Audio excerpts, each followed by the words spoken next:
Alhamdulillah, wassalatu wassalamu ala rasulillah. Subhanaka la ilma lana illa ma 'allamtana, innaka antal alimul hakim, wa la fahma lana illa ma fahamtana, innaka antal jawadul karim. Nous commençons par la grâce d'Allah tabaraka wa ta'ala cette première séance de tafsir al-Qur'an, bien entendu dans Surat al-Baqarah, plus précisément avec une question très précise dans Surat al-Baqarah, qui est que dans Surat al-Baqarah, Allah raconte 5 histoires où Allah fait revivre les morts. Et nous allons parler de ces 5 histoires.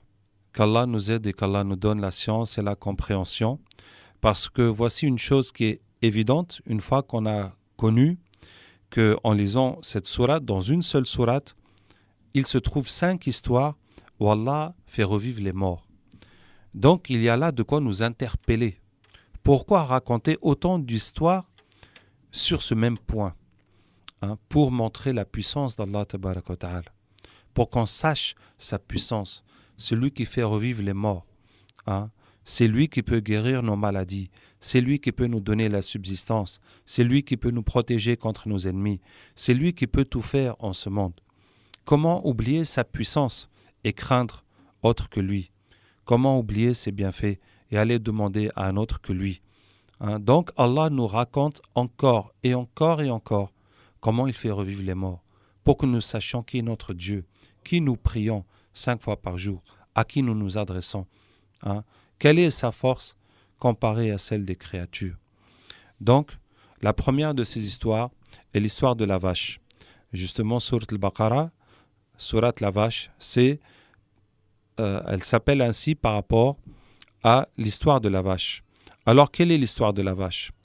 Il s'est fait que chez les fils d'Israël, chez les Beno Israël, il y a eu un mort, il y a eu quelqu'un qui a été tué. Et on n'a pas su qui l'a tué. Donc, les Juifs sont venus voir Moussa alayhi salam pour lui dire de demander à Allah de leur montrer qui a tué cet homme. Et Moussa alayhi salam leur dit « Inna Allah ya'murukum an tadhbahu baqara » Donc, l'histoire commence dans Surat al-Baqarah, au verset 67. Une autre remarque en passant, je vous informe que j'ai appris le Coran en riwayat Qalun. Dans la version de Qalun, vous savez qu'il y a 7 versions authentiques du Coran, il y a Hafs, Qalun, Warsh et autres. Et j'ai appris le Coran en version Qalun. Donc des fois, vous sentirez des petites différences, car la majorité des gens lisent le Coran en Hafs. C'était juste pour vous avertir. Donc, Moussa alayhi salam dit à son peuple « Inna Allah ya'murukum an tadhbahu baqara » Allah vous ordonne d'égorger une vache. « Qalu atattakhiduna huzu'a » Ils disent « Mais est-ce que tu te moques de nous? Nous te demandons qui a tué cet homme.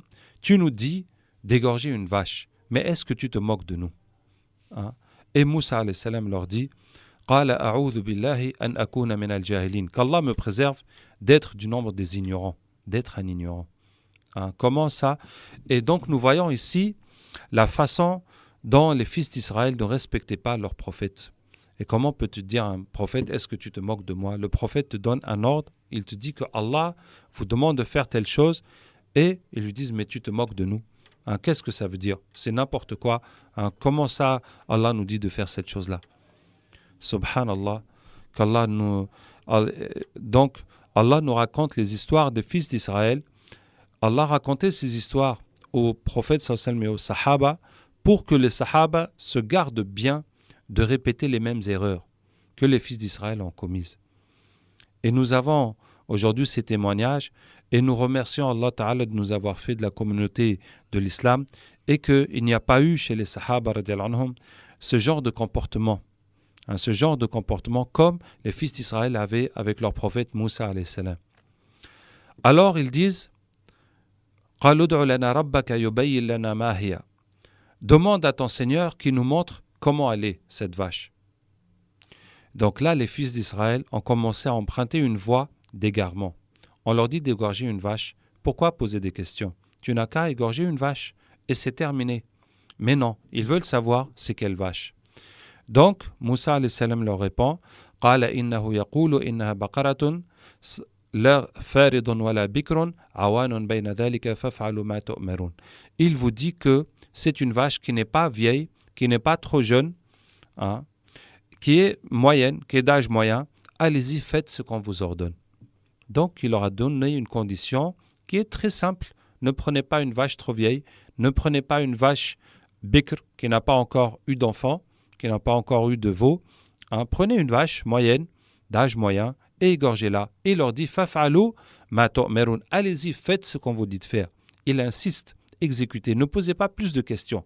Parce que Moussa alayhi salam savait que s'ils vont continuer à poser des questions, ça va se compliquer. Ils vont avoir des problèmes. Mais eux ne tiennent pas compte de cette ordre, de cette insistance de Moussa alayhi salam, et ils disent, demande à ton Seigneur de nous dire quelle est sa couleur. Ah, maintenant vraiment, ils commencent à dépasser les bornes, hein, commencent à exagérer, et Allah Ta'ala leur dit, c'est une vache qui est jaune, d'un jaune brillant et qui fait plaisir à voir. Voilà maintenant une condition qui est plus compliquée. Alors ils ont cherché, ils ont trouvé plusieurs vaches jaunes, brillantes, belles à voir. Et ils sont encore revenus vers Moussa alayhi salam lui dire, hein, Ya Moussa du'u lana rabbaka yubayyin lana ma hi.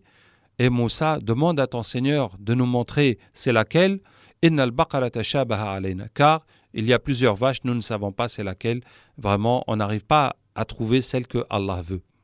Wa inna insha'Allahu la muhtadun. Et insha'Allah, nous allons être guidés, nous allons y arriver. Et là, les savants disent qu'Allah les a sauvés par leurs paroles, insha'Allah. Cette fois-ci, ils ont dit, s'il plaît à Dieu, si Allah veut, nous allons y arriver. Et c'est ce qui leur a permis d'y arriver effectivement. Mais comme ils sont encore continués dans leur insistance, cette fois-ci, Allah leur a donné une condition très difficile.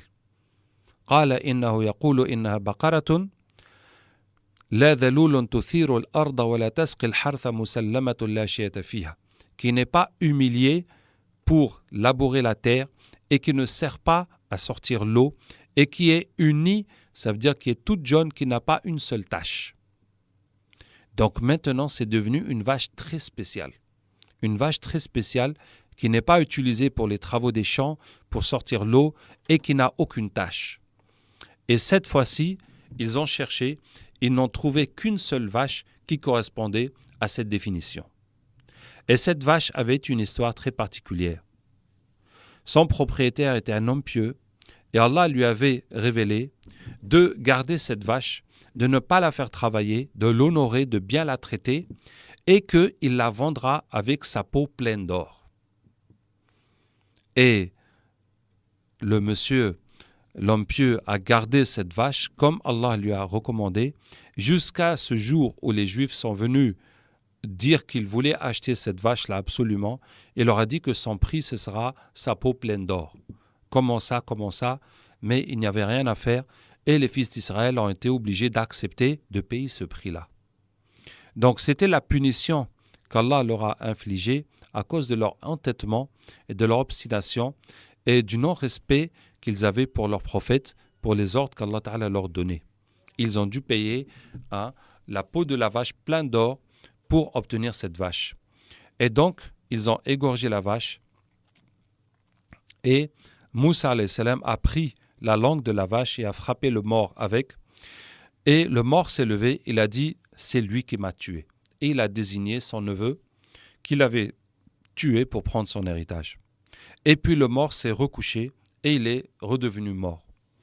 Voici la première histoire où Allah nous montre comment Allah fait revivre les morts. كذلك يحيي الموتى كذلك يحيي الله الموتى ويبين ما شاء الله. Qu'est-ce qu'Allah nous dit en conclusion?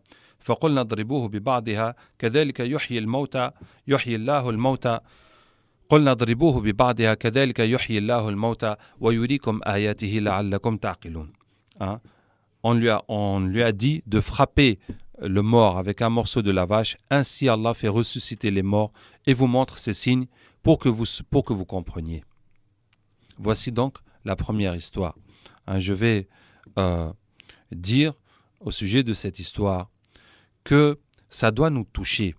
Effectivement, le fait de voir n'est pas comme le fait d'entendre. Si vous êtes témoin de quelque chose d'extraordinaire et que ça vous touche et que vous allez le répéter, ceux à qui vous allez répéter ne peuvent pas être touchés autant que vous qui avez assisté à cette chose. Mais quand nous entendons les paroles d'Allah tabaraka wa ta'ala ou les paroles du prophète sallallahu alayhi wa sallam, nous devons essayer de nous en imprégner comme si nous le voyons. Nous devons essayer de ressentir ça comme si nous le voyons. Voilà la puissance d'Allah tabaraka wa ta'ala, un mort qui est refroidi, qui est là, qui est inanimé, son cœur ne bat plus, son corps commence à se décomposer dès qu'il meurt, le fonctionnement de son organisme commence à dysfonctionner, les cellules, etc. Et voilà que le mort revit, qu'il se lève, qu'il parle et qu'il désigne son tueur. C'est la puissance d'Allah tabaraka wa ta'ala, qui doit nous montrer la foi, qui doit augmenter notre foi et notre croyance en Allah tabaraka wa ta'ala. La deuxième histoire est encore avec les fils d'Israël. Et cette histoire, je vais vous remettre dans le contexte. Quand Moussa alayhi salam a traversé la mer, qu'Allah lui a ouvert la mer, que Moussa alayhi salam a traversé avec les fils d'Israël, et Pharaon a continué à le poursuivre, à s'entêter à vouloir les tuer, alors que la mer était ouverte devant lui. Et Allah a détruit Pharaon et ses soldats, après que Moussa alayhi salam et les fils d'Israël aient quitté de l'autre côté. Ils sont morts. Et arrivés de l'autre côté, Moussa alayhi salam et les Juifs ont trouvé des gens qui adoraient des statues.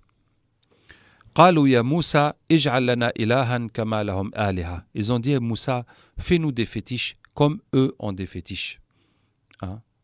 Subhanallah, est-ce que vous voyez le moment qu'ils ont été sauvés de Pharaon, Pharaon qui les maintenait dans l'esclavage depuis combien d'années, qui a tué combien des fils d'Israël, qui leur a fait tout ce mal, et après combien de miracles qu'Allah a montré à Pharaon, il a refusé de croire, et voilà qu'il vient encore pour les tuer, alors qu'eux ils veulent fuir l'esclavage, et Allah l'a détruit devant eux, ils ont vu la mer s'ouvrir, etc.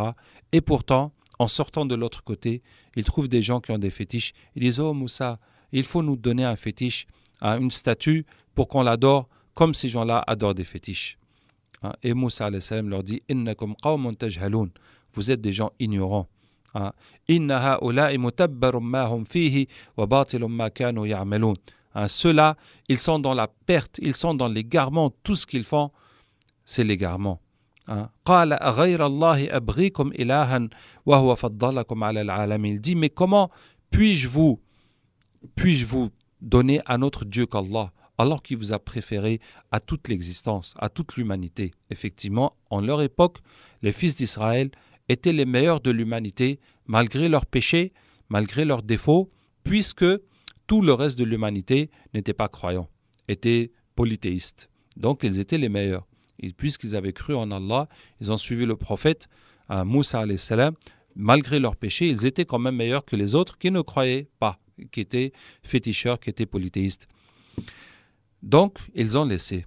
Et quand ils sont partis et arrivés à un certain endroit, Moussa alayhi salam les a laissés et a laissé Haroun, son frère, comme calife, comme responsable de la communauté, et il est monté à la montagne pour recevoir la révélation d'Allah tabaraka wa ta'ala, et il devait rester 30 jours. Allah lui a prolongé jusqu'à 40 jours. Et pendant ce temps, les Juifs ont adoré le veau en or. Et quand les Juifs ont adoré le veau, Allah ta'ala nous raconte l'intervention de Haroun alayhi salam et ensuite l'intervention de Moussa alayhi salam. Haroun alayhi salam leur a dit وَلَقَدْ قَالَ لَهُمْ هَارُونُ مِنْ قَبْلُ يَا قَوْمِ إِنَّمَا فُتِنْتُمْ بِهِ وَإِنَّ رَبَّكُمُ الرَّحْمَنُ فَاتَّبِعُونِي وَأَطِيعُوا أَمْرِي. Mon peuple, ceci est une épreuve. Allah vous a éprouvé par cette affaire. Et votre Seigneur, votre Dieu, c'est Allah, c'est le tout miséricordieux. C'est lui qui vous a créé. Ce n'est pas ce veau que vous êtes en train d'adorer. Alors, suivez-moi.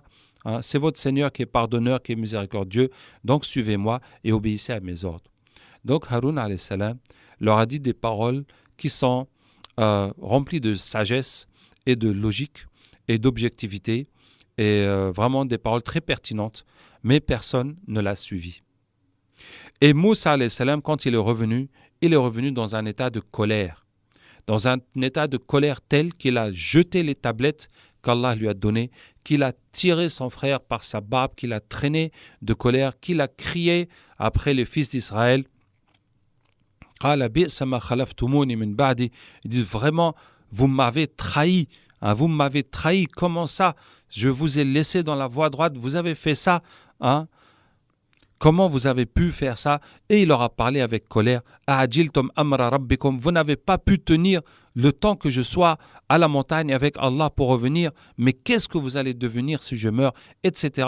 Donc il leur a parlé avec colère, mais tous ont accepté son intervention et tous se sont repentis. Donc Allah nous montre que Moussa alayhi salam, sa colère, c'était une colère de souci et d'amour. Raja'a ila qawmihi ghadbana asifa. Il est revenu à son peuple en colère et triste, soucieux. Ce n'est pas une colère de haine, c'est une colère d'amour. C'est parce qu'il les aime et parce qu'il a tout fait pour les sauver de l'esclavage et pour les ramener dans la foi et pour les éduquer qu'il est tellement déçu de cette situation. Et ils l'ont tous écouté. Donc ceci nous montre que dans la da'wa, la sagesse est une question importante et qu'il faut chercher autant que possible la sagesse, mais ce n'est pas indispensable. Ce n'est pas indispensable. Et il y a des gens avec qui il faut user de colère. Malheureusement, en tout cas au temps du prophète sallallahu alayhi wa sallam, avec les sahaba s'exécutaient rapidement. Donc il y a très peu d'histoires où le prophète sallallahu alayhi wa sallam s'est mis en colère à cause de certaines désobéissances ou certaines choses qu'il écoutait, mais les sahaba voulaient tout faire pour qu'Allah soit content d'eux, que le prophète sallallahu alayhi wa sallam aussi soit content d'eux. Or, les Benu Israël, ce n'était pas la même chose. Ce n'était pas la même chose comme on a vu dans cette histoire de la vache, dans l'histoire que nous racontons aussi, comment ils voulaient adorer les fétiches, que c'était un peuple rebelle et un peuple insoumis et un peuple dont la foi n'était pas stable. Donc il fallait toujours être derrière eux et il fallait user de force et de pression et de colère pour qu'ils puissent rester dans le droit chemin. Et quand ils se sont repentis de l'adoration du veau, Moussa alayhi salam leur dit que Allah a agréé votre repentir, mais vous allez avoir une punition qui consiste à quoi? Qui consiste à vous entretuer les uns les autres. Ça veut dire que Allah Ta'ala a descendu les ténèbres en plein jour. Il s'est mis à faire noir dans la journée et Allah a ordonné aux fils d'Israël de s'entretuer les uns les autres. De s'entretuer les uns les autres, et c'était leur punition. وإذ قال موسى لقومه يا قوم إنكم ظلمتم أنفسكم باتخاذكم العجل فتوبوا إلى بارئكم فاقتلوا أنفسكم ذلكم خير لكم عند بارئكم فتاب عليكم. Quand Moussa alayhi salam dit à son peuple, ô mon peuple, certes, vous vous êtes fait du tort à vous-même en prenant le veau pour idole, revenez donc à votre Créateur, puis tuez donc les coupables vous-même.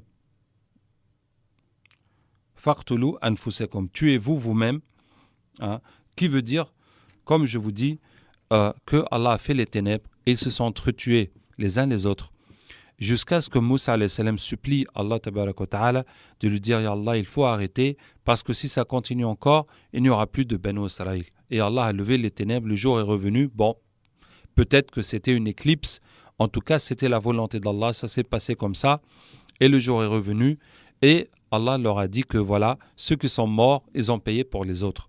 Donc ainsi c'était la punition du veau, d'avoir adoré le veau. Et maintenant on arrive à l'histoire qui est notre objectif, où Allah fait revivre les morts. Et alors Moussa alayhi salam leur dit, bon, voilà, j'étais à la montagne, Allah m'a parlé. Ils ont dit, arrête, nous ne pouvons pas croire que Allah t'a parlé. Comment ça Allah t'a parlé? Il faut qu'il nous parle nous aussi.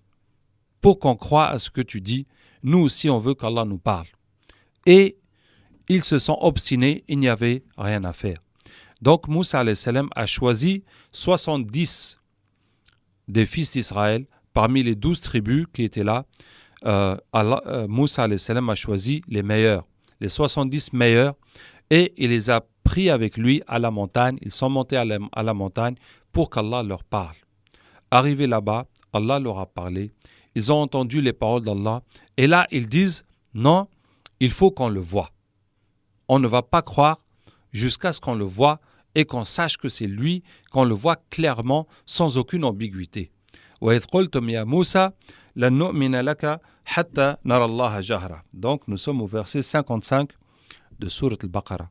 Quand il dirait Moussa, nous ne croirons pas en toi jusqu'à ce qu'on voit Allah clairement, jusqu'à ce qu'on voit Allah explicitement, sans ambiguïté. Et là, Allah tabaraka wa ta'ala a descendu sur eux une foudre qui les a tous tués. فَأَخَذَتْكُمُ الصَّاعِقَةُ وَأَنْتُمْ تَنْظُرُونَ. Alors la foudre vous saisit tandis que vous regardiez. Et ils sont tous morts.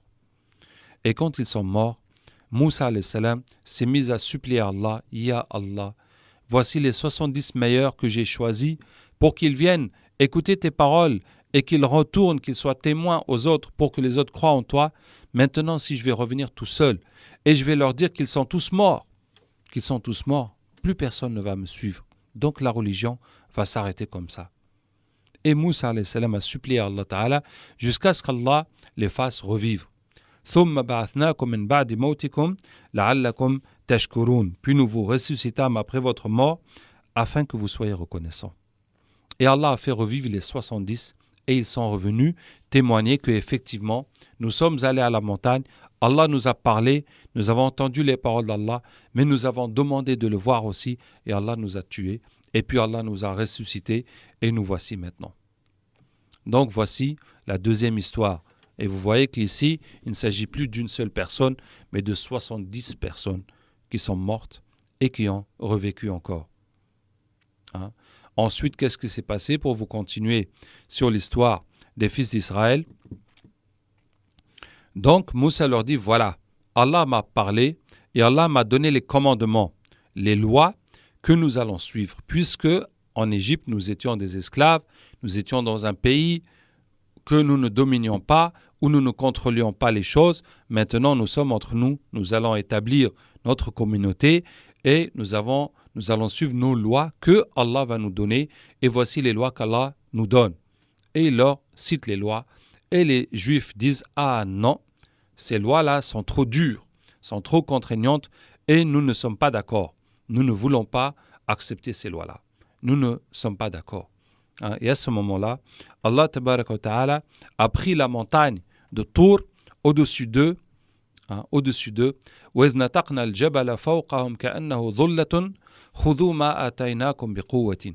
Quand on a pris la montagne au-dessus d'eux comme un nuage et on leur a dit prenez ce qu'on vous a donné, les ordres qu'on vous a donnés, prenez-les fermement. Et Allah leur dit maintenant vous allez accepter ces ordres, sinon nous allons vous écraser sous la montagne. Et ils ont dit, puisque c'est comme ça, nous acceptons. Et c'est comme ça qu'ils ont accepté les ordres, la loi qu'Allah Ta'ala leur a donnée. Et ensuite, Moussa alayhi salam leur dit, maintenant, nous allons partir dans la terre promise, la terre de Palestine, que Allah Ta'ala nous a promis. Et les Juifs disent que non, là-bas, il y a des gens qui sont très forts, qui sont des colosses, et nous ne pouvons pas les combattre. Donc, il faut qu'eux quittent d'abord.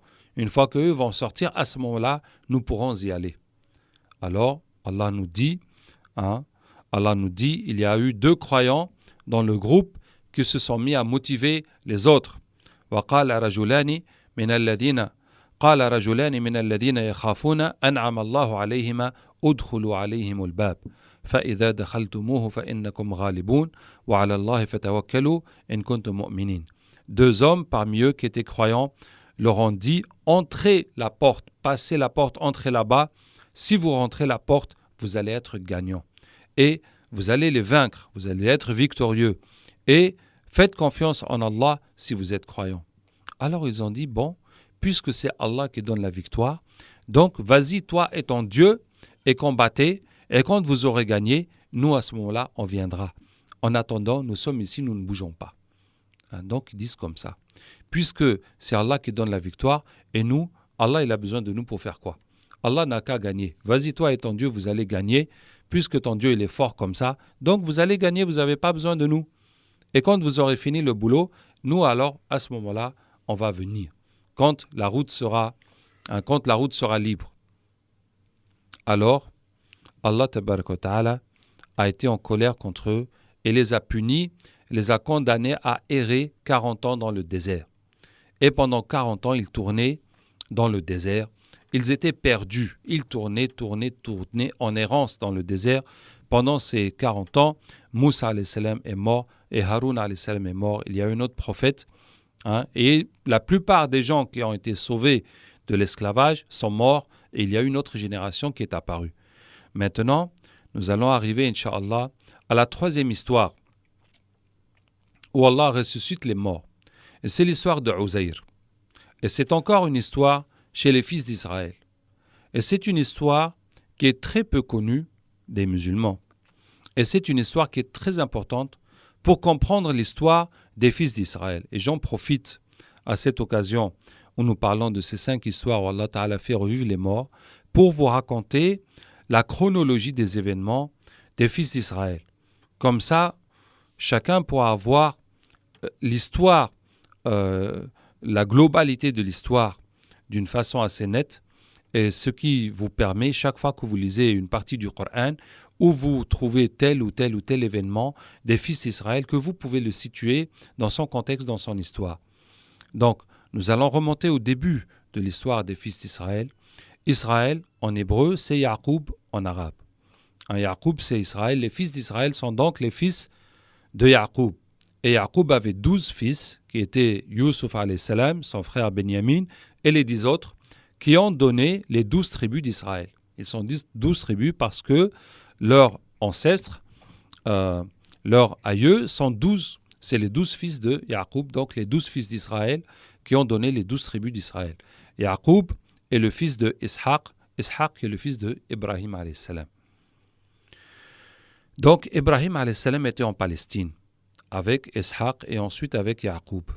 De la Palestine, les frères de Yusuf alayhi salam ont comploté contre lui, l'ont jeté dans le puits, une caravane est venue l'emporter jusqu'en Égypte. Nous n'allons pas détailler plus que ça l'histoire de Yusuf alayhi salam. Inch'Allah, on en reparlera quand on va arriver à la sourate Yusuf, Inch'Allah. Donc à la fin de l'histoire, Yusuf alayhi salam devient roi d'Égypte et il fait ramener toute sa famille de la Palestine jusqu'en Égypte. Donc tous ses frères avec leurs femmes, leurs enfants, ses parents aussi, tout le monde est venu s'installer en Égypte. Mais plus tard, au fil des années, à cause des péchés des fils d'Israël, ils sont devenus des esclaves. Et c'est dans ce contexte que Moussa alayhi salam arrive à son tour pour les tirer de l'esclavage et les ramener en Palestine, dans la terre de leurs ancêtres.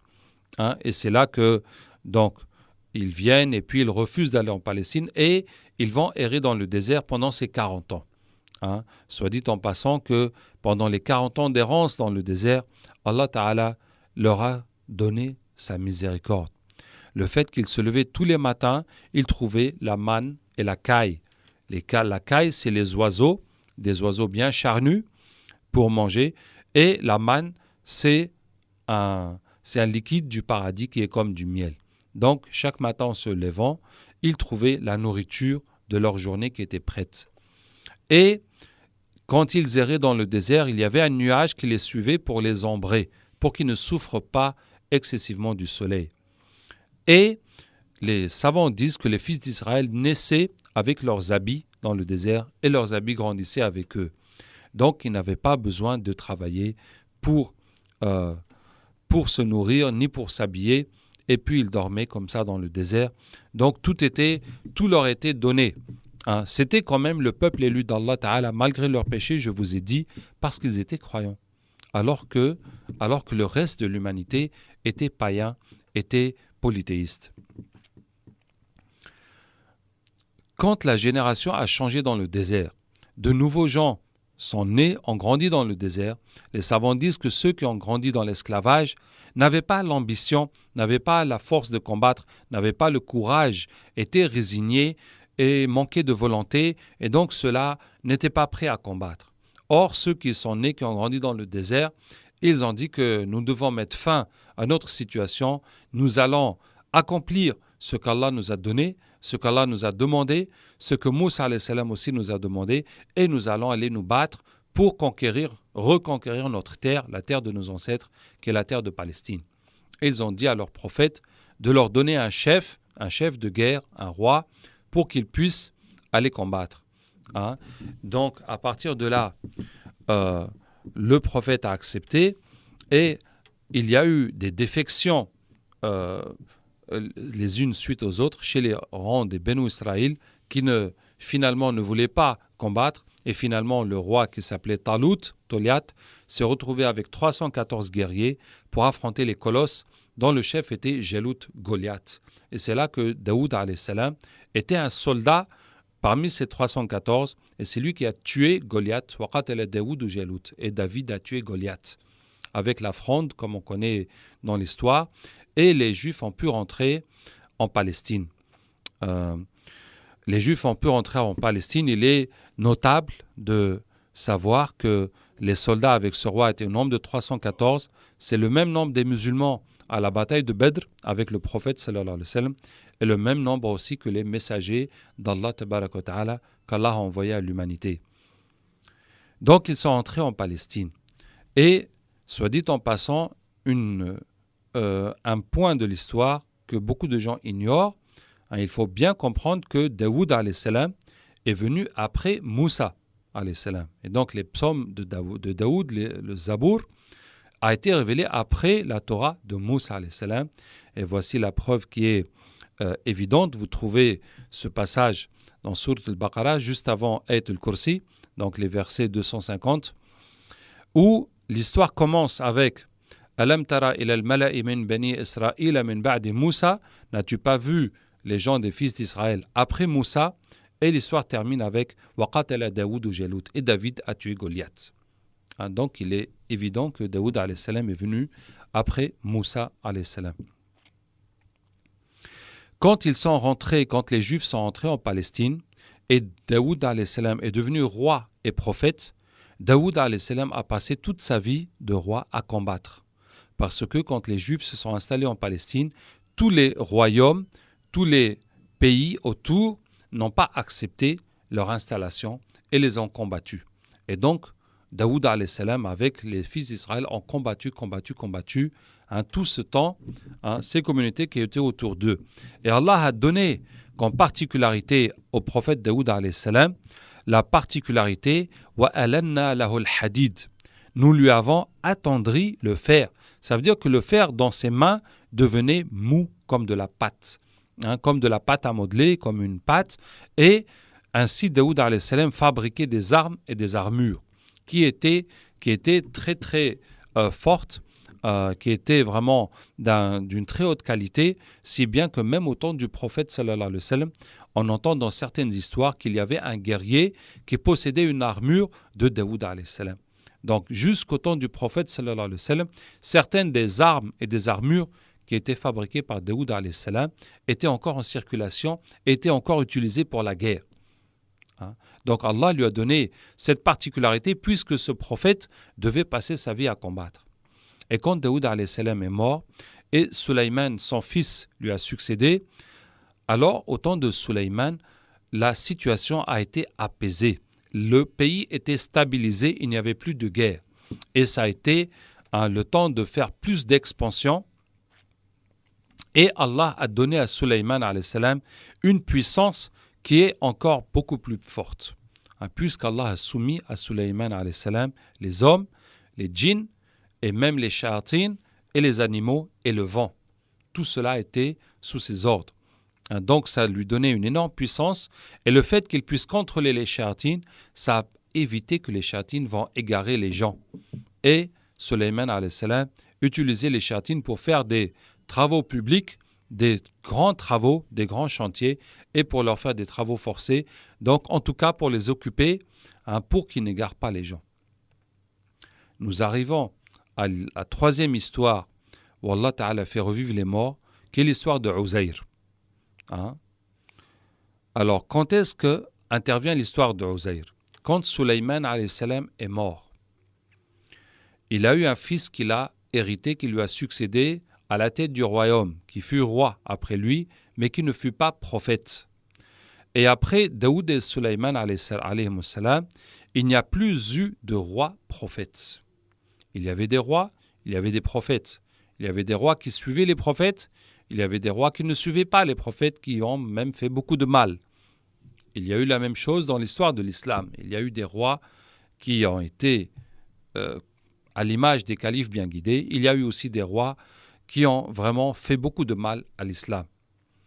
En tout cas, ainsi la religion s'est dégradée très vite chez les fils d'Israël après la mort de Sulayman alayhi salam. Il faut aussi dire que les Shayatines ont été libérés et donc ils sont allés faire leur travail d'égarer les gens.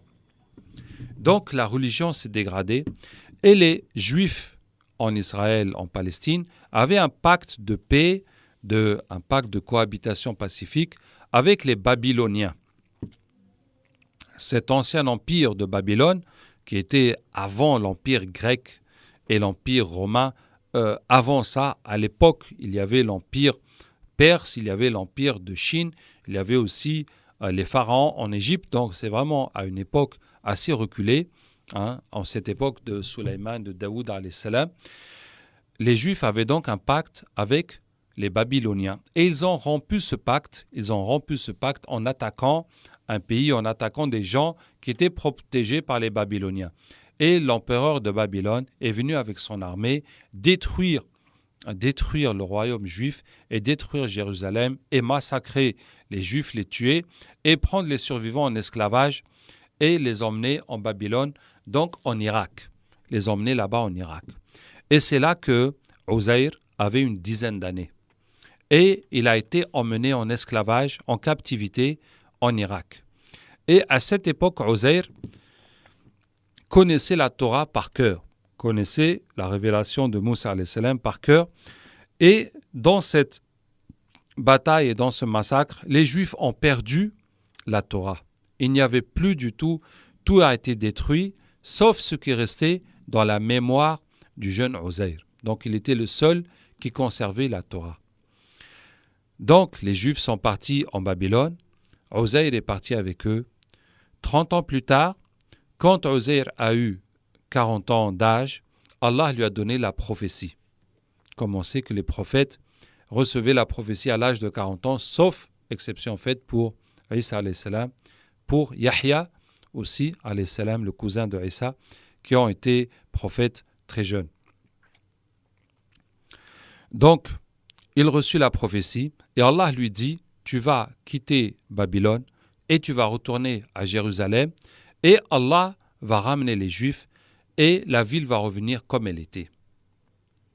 Et Uzair s'est enfui de l'esclavage, il s'est échappé, il est parti avec son âne, il a fait le voyage jusqu'en Palestine et jusqu'à Jérusalem.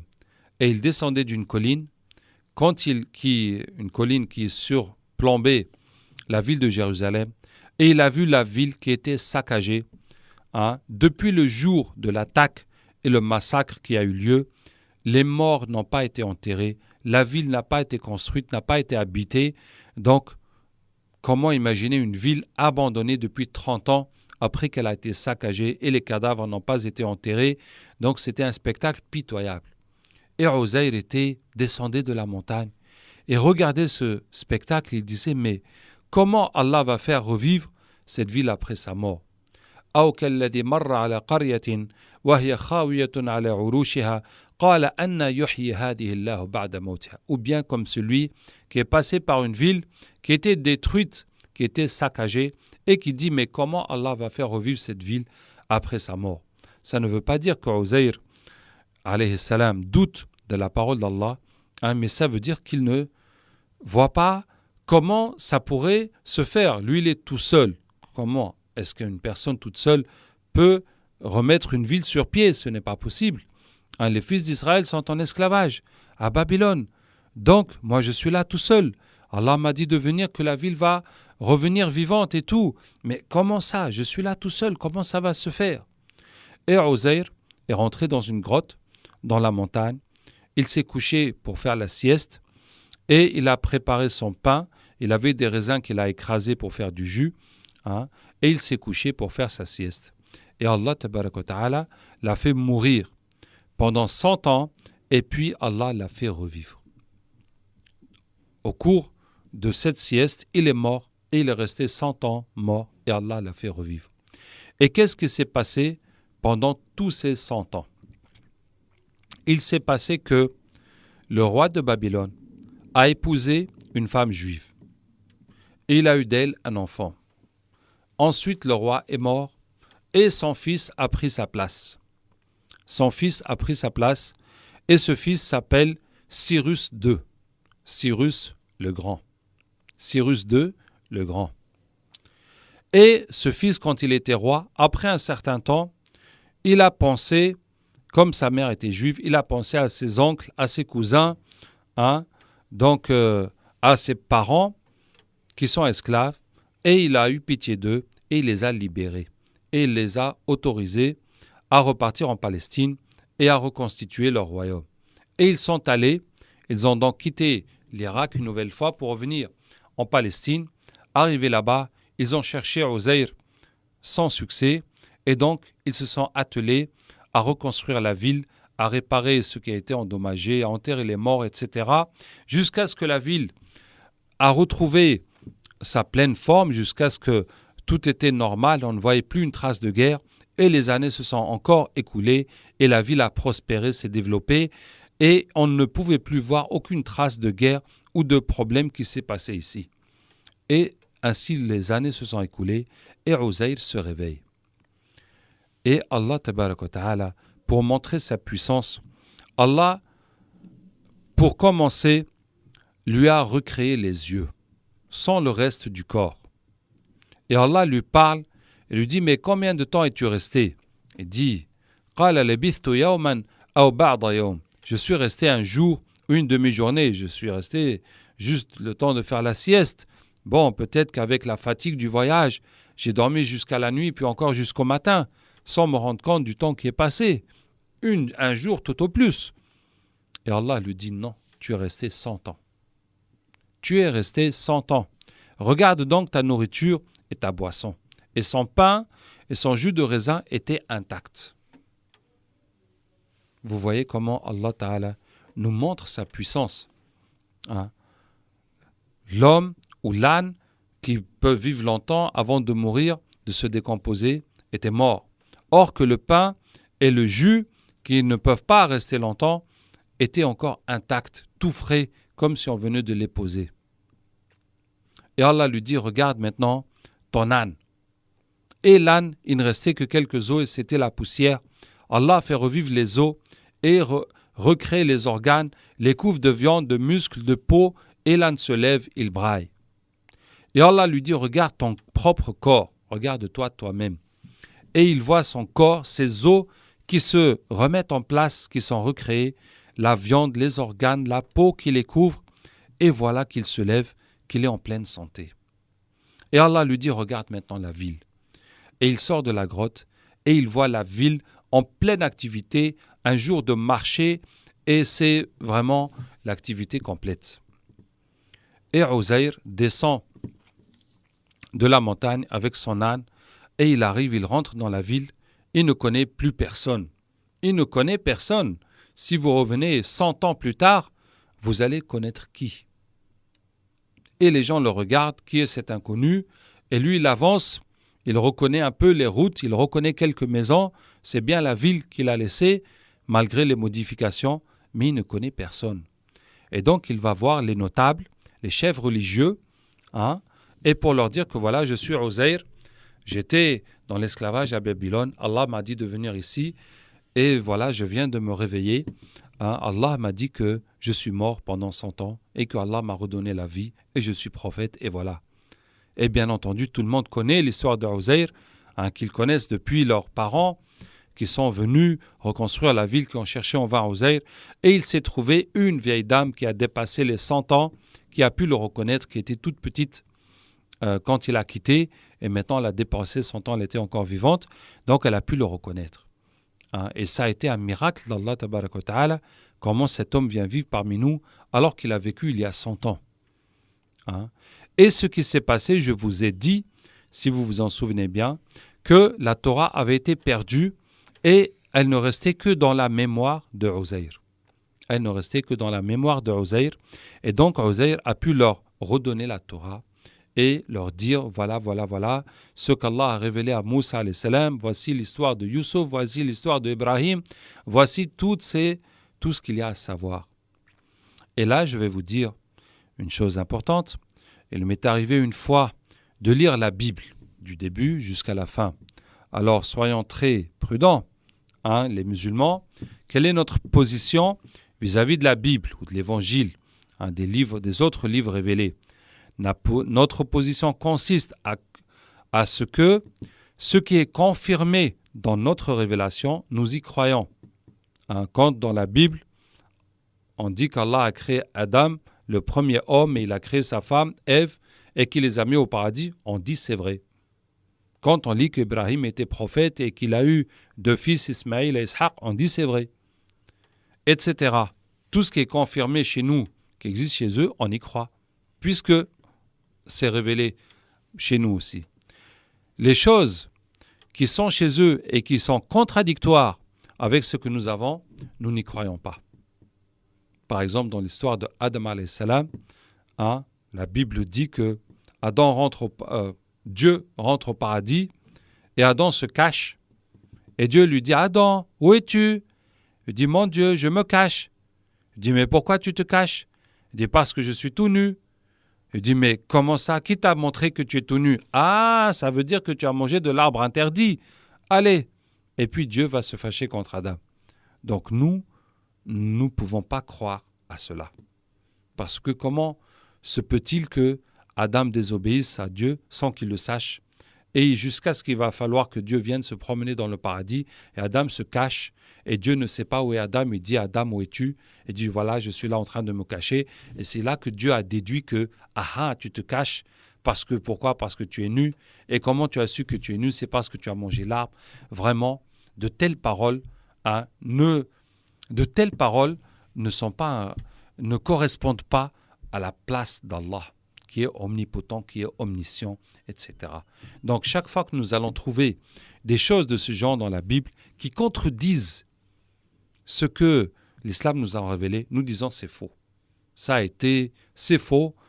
Est-ce que ça a été ajouté consciemment, inconsciemment? Est-ce que c'est la traduction? Quoi qu'il en soit, ce n'est pas Dieu qui a dit ça. Et ces paroles sont fausses, quelle que soit la source de ces paroles. Donc, je vous ai dit notre position par rapport à la Bible. Ce qui est confirmé dans notre révélation, nous y croyons. Ce qui est contradictoire avec notre révélation, nous n'y croyons pas. Ce qui n'est pas dit, ni ce qui n'est pas dans notre révélation, ce qui n'est pas contraire à notre révélation, nous n'y croyons pas, nous ne le nions pas. Nous disons, c'est possible. Par exemple, dans la Bible, il est dit que après avoir enfanté de Isa alayhi salam, Mariam s'est mariée, elle a eu des enfants. Tout ce que nous savons, c'est que Mariam était vierge au moment où Allah lui a donné la naissance, la conception de Isa alayhi salam. Si après avoir eu Isa alayhi salam, donc d'une mère, son père, que Mariam ait pu se marier, qu'elle ait pu avoir d'autres enfants, ce n'est pas impossible. Nous n'avons pas quelque chose dans l'islam qui nous dit que c'est vrai, nous n'avons pas quelque chose qui nous dit que ce n'est pas vrai. Donc c'est possible. Nous ne disons pas que c'est vrai, forcément nous y croyons, ou que c'est pas vrai. Donc voici notre position pour ce qui est dans la Bible, ce qui est confirmé dans notre révélation, nous y croyons. Ce qui contredit notre révélation, nous le réfutons. Ce qui n'est pas dit et qui n'est pas contredit dans notre révélation, nous n'y croyons pas, nous ne le réfutons pas, nous disons que c'est possible. Donc, c'est pour vous dire, attention, nous ne lisons pas la Bible pour apprendre notre religion. Et le prophète, sallallahu alayhi wa sallam, une fois a trouvé Omar radiallahu anhu en train de lire un papier, il lui dit, mais qu'est-ce que tu lis, Omar? Il dit, c'est un morceau de Bible que j'ai pu me procurer et j'ai voulu lire pour acquérir plus de science. Et le prophète sallallahu alayhi wa sallam s'est fâché et dit, bon, alors que je suis là parmi vous et que je reçois la révélation et vous allez chercher ailleurs et dit, Wallah, si Moussa alayhi salam était vivant, il ne pourrait que me suivre et laisser les enseignements que lui avait. Donc, je vous ai dit que j'ai lu la Bible, donc pour quel but? Pour le but de comprendre les chrétiens et les juifs, pour mieux discuter avec eux. Comme je vivais en France et on était confrontés à des discussions avec les chrétiens, éventuellement avec les juifs, mais c'était le plus souvent avec les chrétiens. Et Inch'Allah, nous ferons une séance sur la manière de discuter avec les chrétiens. Donc, c'est dans ce but-là et ce cadre-là que j'ai lu la Bible. Alors, qu'est-ce qu'est-ce qui est frappant dans la Bible? Ce qui est frappant, c'est que quand on commence au début, la Bible commence par dire au commencement, Dieu créa le monde. Dieu créa le monde en 6 jours, il a fait la lumière, etc. Puis Dieu a créé Adam et Ève, et puis ils sont sortis du paradis, ils ont eu les enfants, Caïn et Abel, l'histoire de Caïn et Abel, et après il y a eu le prophète Noé, il y a eu le déluge, et après il y a eu Ibrahim, et il a eu ses enfants, et après il y a eu Joseph, il est parti en Égypte, etc. Et puis les fils d'Israël sont allés en Égypte, et puis Moussa est venu, et après Moussa, ils ont refusé d'aller en Palestine, donc ils ont été dans le désert, et c'est là que Daoud est venu, et ils sont entrés en Palestine, et puis Sulayman est venu, etc. Et dans tout cela, nous ne savons pas qui est en train de raconter. Nous ne savons pas qui est le narrateur. Ce n'est pas Dieu. Ce n'est pas des paroles de Dieu, puisque ça dit au commencement, Dieu a créé le monde, Dieu a fait ça, Dieu a fait ça. Donc, ce n'est pas Dieu qui dit au commencement, j'ai créé le monde. Pas du tout. Ce n'est pas Dieu qui parle. C'est qui? On ne sait pas. Jusqu'à ce qu'on arrive à l'histoire donc de Daoud, de Sulayman, et puis les Juifs, après, ont trahi le pacte avec les Babyloniens. Les Babyloniens sont venus, ils ont tout saccagé à Jérusalem, ils ont tué les gens, et nous sommes partis en esclavage. Et c'est là la première fois que le narrateur va se dévoiler, et le narrateur est Uzair. Le narrateur, c'est qui? Est Uzair. Ça veut dire que le moment où je vous ai dit que Uzair descend de la montagne, qu'il est reçu par les notables, et que les Juifs sont très contents de le recevoir, et puis c'est un prophète, et plus est, ils ont perdu la Torah, ils ont perdu les enseignements de Moussa alayhi salam, et donc c'est là qu'Uzair leur dit, bon, allez-y, écrivez, au commencement, Dieu créa le monde, et voilà ce qui s'est passé, et voilà l'histoire de Noé, et l'histoire, jusqu'à ce jour où je suis en train de vous dicter ces paroles. Et donc voici toute la première partie de la Bible qui a été dictée par Uzair aux gens qui étaient là. Et puis voilà, terminé l'histoire de Uzair. Et ensuite, il y a un nouveau narrateur qui se présente. Voilà, je m'appelle tel. Soit c'est le roi, soit c'est un historien, soit c'est un prophète. Et qui dit que voilà, je viens en telle année, nous sommes sous le règne de tel roi. Voilà ce qui se passe. Et un nouveau témoin raconte l'histoire. Et c'est l'histoire du peuple juif. Ça veut dire que la Bible, ce n'est pas une révélation de Dieu comme nous connaissons dans le Coran. C'est l'histoire du peuple juif qui est racontée par des témoins multiples et variés. Comme je vous dis, certains sont des rois, certains sont des historiens, certains sont des prophètes qui écrivent et d'autres sont inconnus. On écrit une partie de la Bible et on ne sait pas qui est l'auteur de cette partie. C'est quelqu'un qui a décrit une partie de l'histoire des Juifs. Et dans cette histoire, il y a des chapitres de la Bible qui n'ont rien à voir avec la religion. C'est l'histoire, voilà, nous sommes telle année, il y a une bataille contre le pays voisin, il y a eu ceci, le roi a fait construire des choses et des choses et des choses. Donc, c'est juste de l'histoire. De l'histoire, on peut dire politique ou géopolitique, en tout cas l'histoire du peuple juif. Au milieu de cette histoire, des fois, il y a des histoires de prophètes. Ça veut dire la personne qui raconte l'histoire dit voilà, et puis un prophète, et il a dit ceci, cela. Là, ça devient des paroles de prophètes. Reste à savoir si elles sont authentiques, si elles sont bien traduites, etc. Mais ça, c'est des paroles de prophètes. Et quand les prophètes parlent, ils disent « Dieu m'a dit ceci, cela », donc il y a des paroles de Dieu. Donc fondamentalement, c'est un livre de l'histoire qui est raconté par des témoins de l'histoire du peuple juif. Au milieu de ces histoires, il y a des paroles des prophètes. Reste à savoir si elles sont authentiques. Et au milieu des paroles des prophètes, il y a des paroles de Dieu. Donc, quand Uzair alayhi salam a été ressuscité par Allah Ta'ala et est revenu parmi le peuple juif, ça a réveillé la foi des Juifs. Ça veut dire la foi qui avait atteint son paroxysme, son maximum, au temps de Sulayman alayhi salam. Et après Sulayman, la foi s'est dégradée très vite jusqu'à ce que les Juifs ont été détruits par le roi de Babylone qui s'appelle Nebuchadnezzar et emmené en esclavage, et jusqu'à ce qu'il soit libéré par l'autre roi qui est Cyrus II le Grand. Et Uzair est revenu, ça a fait remonter la foi des Juifs. Et après cet épisode de Uzair, la foi est retombée, et là, la foi ne s'est plus relevée, et les Juifs se sont beaucoup éloignés de la religion, jusqu'à ce qu'Allah leur donne la dernière chance avec Isa alayhi salam. Et quand ils ont refusé de suivre Isa alayhi salam, là c'est terminé. Ce n'était plus le peuple élu, c'est devenu le peuple maudit. Le peuple qui a encouru la colère d'Allah tabaraka wa ta'ala. Et Allah a donné la révélation à l'autre branche de la descendance d'Ibrahim alayhi salam à travers Ismaïl, donc au prophète Mohammed sallallahu alayhi wa sallam parmi les Arabes. Donc voici l'histoire de Uzayr qui est une histoire clé, très importante à comprendre dans l'histoire du peuple juif, dans le parcours et l'histoire du peuple juif. Et nous allons aborder rapidement la 4e histoire, parce que la 4e histoire, on n'en connaît qu'un seul verset. C'est le verset Alam tara ila alladhina kharaju min diyarihim wa hum ulufun hadara al-maut faqala lahum Allahu mutu thumma ahyahum. C'est le verset 243 dans Sourate al-Baqarah. N'as-tu pas vu ceux qui sortirent de leur demeure? Il y en avait des milliers par crainte de la mort, puis Allah leur dit mourez, après quoi il les rendit à la vie. C'étaient des fils d'Israël, encore une fois, et qui ont quitté leur demeure par milliers pour fuir la mort. On ne sait pas exactement.